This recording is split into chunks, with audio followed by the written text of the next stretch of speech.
महाराजगंज 13 जनवरी 2025। जनपद के प्रभारी मंत्री, राज्य मंत्री स्वतंत्र प्रभार आयुष, खाद्य सुरक्षा एवं औषधि प्रशासन डॉक्टर दयाशंकर मिश्र दयालु जी द्वारा आज कलेक्ट्रेट सभागार में विकास कार्यों और कानून व्यवस्था की समीक्षा की गई। बैठक में माननीय मंत्री जी ने सबसे पहले पूर्व में दिए गए निर्देशों के अनुपालन की समीक्षा की और अनुपालन पर संतोष व्यक्त करते हुए निर्देशित किया कि अधिकारी योजनाओं के क्रियान्वयन को पूरी तत्परता और प्रतिबद्धता के साथ करें और जनप्रतिनिधियों के माध्यम से प्राप्त शिकायतों और सुझावों पर त्वरित कार्रवाई करें। समीक्षा के दौरान माननीय प्रभारी मंत्री जी द्वारा आवास योजना और मनरेगा की अद्यतन प्रगति की जानकारी ली गई। मुख्य विकास अधिकारी महोदय ने अवगत कराया कि जनपद में प्रधानमंत्री आवास योजना ग्रामीण के तहत 63,359 आवास के लक्ष्य के सापेक्ष 63,124 आवास, जबकि मुख्यमंत्री आवास योजना ग्रामीण के अंतर्गत 2,715 आवास निर्माण के लक्ष्य के सापेक्ष 2,700 आवासों का निर्माण किया जा चुका है। इसके अतिरिक्त परियोजना निदेशक की जांच में 67 मुसहर परिवार जो योजना से अनाच्छादित रह गए थे, उनको भी इस वर्ष की कार्ययोजना में शामिल कर उनके प्रधानमंत्री आवास निर्माण का लक्ष्य निर्धारित किया गया है।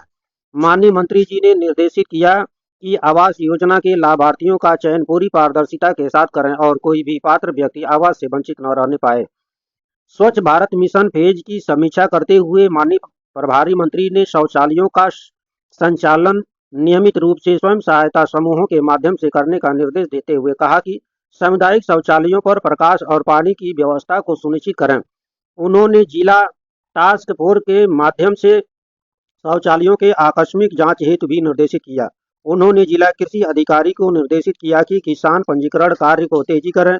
उन्होंने किसान पंजीकरण और भी अन्य के व्यापक प्रचार प्रसार का भी निर्देश दिया। उन्होंने उन्नत कृषि कर रहे किसानों के माध्यम से जनपद के किसानों को श्री अन्न की खेती के साथ ही आधुनिक कृषि के विषय में जागरूक करने के लिए कहा। स्वास्थ्य एवं आयुष विभाग की समीक्षा करते हुए उन्होंने चिकित्सीय परिसरों में रिक्त स्थानों पर औषधीय पौधों के रोपण का निर्देश दिया। माननीय मंत्री जी ने आयुष चिकित्सालयों को विभागीय परिसर में संचालित करने हेतु संचालित निर्माण कार्यों को तेज करने का निर्देश दिया। उन्होंने संबंधित उपजिलाधिकारियों के माध्यम से अवशेष 3 चिकित्सालयों हेतु जल्द से जल्द भूमि उपलब्ध कराने हेतु जिलाधिकारी महोदय को निर्देशित किया। उन्होंने सार्वजनिक स्वास्थ्य केंद्रों और चिकित्सालयों में स्वच्छता पर विशेष ध्यान देने का निर्देश दिया। माननीय मंत्री जी ने डीएफओ महोदय को पेड़ काटने के आदतन अपराधियों के विरुद्ध कठोर कार्रवाई सुनिश्चित करने किंतु आम लोगों के साथ संवेदनशील होकर कार्य करने का निर्देश दिया।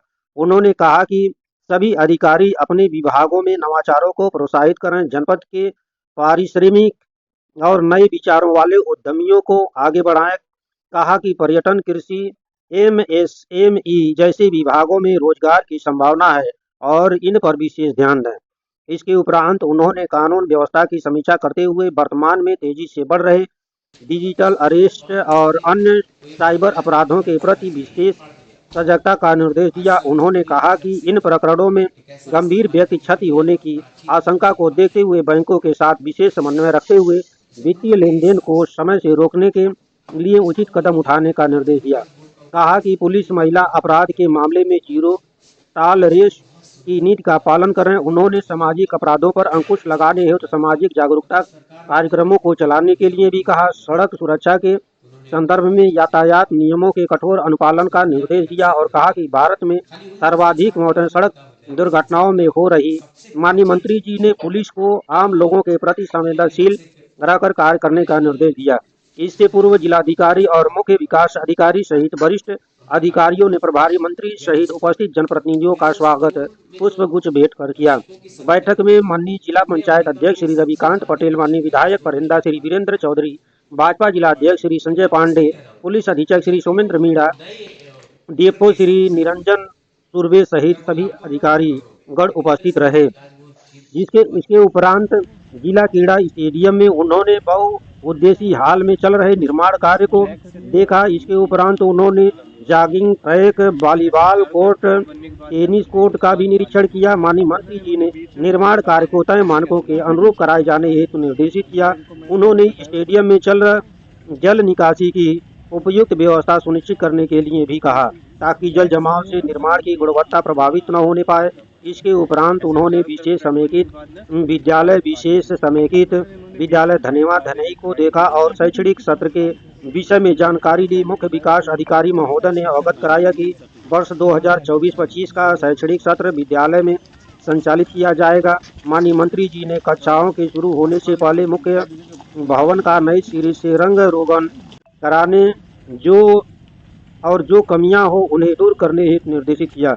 निरीक्षण के दौरान माननीय जिला पंचायत अध्यक्ष श्री रविकांत पटेल, भाजपा जिला अध्यक्ष श्री संजय पांडे, मुख्य विकास अधिकारी श्री अनुराग जैन सहित संबंधित अधिकारी उपस्थित रहे। तो आप देख रहे हैं जिले की योजनाओं की समीक्षा बैठक थी, क्योंकि प्रभारी मंत्री हूँ महाराजगंज जिले का, उसी कड़ी में आज यहाँ जिले में जितनी भी सरकारी योजनाएं उत्तर प्रदेश के और केंद्र की चल रही है उसकी प्रगति जानने के लिए सारे विभागों के साथ, तो आज प्रत्येक विभाग ने पिछली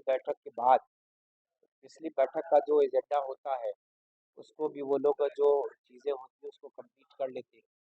एक तो पहली चर्चा उस पर होती है, उसकी प्रगति रिपोर्ट जानने के बाद आने वाले दिनों के लिए जो हमारी ज़रूरतें हैं जिले के विकास के लिए और अपने सारी प्रदेश की योजनाओं की प्रगति के लिए, तो उसी विषय पर बड़े सिलसिलेवार एक एक विभाग की समीक्षा बैठक।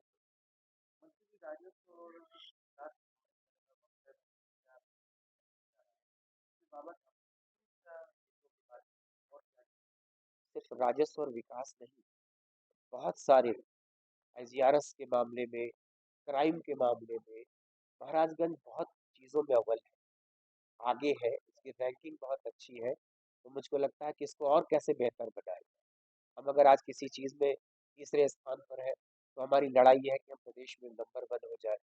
अगर कहीं 15वें नंबर पे है तो हम अपनी चीज़ों को सुधारने का शासन और प्रशासन, सरकार की यही मुख्यमंत्री जी की मंशा है कि हमारी रैंकिंग में जो सुधार है वो तभी होगा जब लोग बहुत मेहनत करके चीज़ों को बहुत जल्दी निपटारा करेंगे, तेजी से सरकार की योजनाएं जो लंबित पड़ी है, जिनकी स्पीड बहुत कम है, उसको भी बहुत तेजी से करके इस विकास की इस दौड़ में जो उत्तर प्रदेश के 75 जिलों में आपस में एक होड़ है, कौन जिला किस मामले में बहुत आगे है, तो उसमें महाराजगंज का स्थान बहुत सारे विषयों में बहुत नंबर 1 पर वो आगे।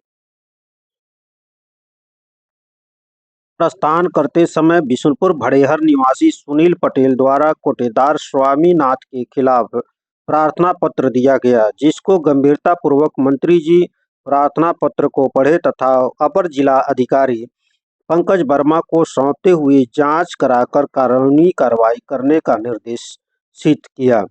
प्रार्थना पत्र में लिखा गया है कि कोटेदार के खिलाफ कई बार प्रार्थना पत्र दिया गया है, अभी तक कोई कार्रवाई नहीं किया गया, जिसको गंभीरता पूर्वक मंत्री जी ने लिया रहे। तो आप देख रहे हैं महेश चौरसिया, जर्नलिस्ट, क्रांति media, chief bureau Uttar Pradesh के द्वारा खबर। और बने रहिए हमारे साथ ऐसी अच्छी से अच्छी खबरों के साथ। अभी तक चैनल को सब्सक्राइब नहीं किए हैं तो सब्सक्राइब कर लीजिए, बेल आइकन को दबा लीजिए ताकि हर समय आपको खबर मिलती रहे। नमस्कार, धन्यवाद।